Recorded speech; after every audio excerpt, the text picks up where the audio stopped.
Orang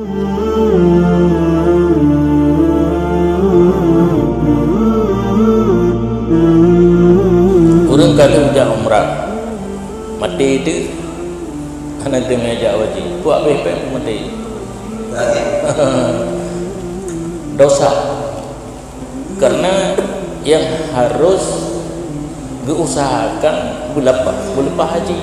kejakaran umrah wajib tapi tak baik kepada haji kan wajib secara terasi, cuma menyokat saja kaglah ke wajib menyahanat saja tak tabung peng untuk raja wajib tak perlu ditanya mati yang kaglah karena dengan dastur peng kepada pemerintah yang sanggup ditanya untuk lewat payah apa kami nan nangro katanya gimana buka teman karena hanya swastanya mengurus urusan haji harus melalui pemerintah di arah dibatasi di kota ikun untuk gedanya wajah itu baru ribetro dia yang hanya lewat karena orang kalau pengen kalau yang sedur ingin tidak mendung mungkin lewat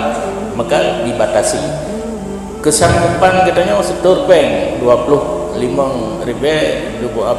juta 5 retuh ditebit porsi yang ada mati anak pulih ada li ahli waris gecok peng yang diperai jid hai menyo gedeng kepada haji yang lebih ke karena dengan gestur kageput punya wajib adeganya hana depah urusan pemerintah kan urusan gaknya waiting list tetapi menyegecok peng tidak umrah sedangkan yang wajib haji umrah wajib cid tapi tapaan nampung tapaan urang kagejak haji truk gede kebubun umrah karena yang penting haji nyo gejak umrah ile tapi habis peng hanale nyo gaknya dosa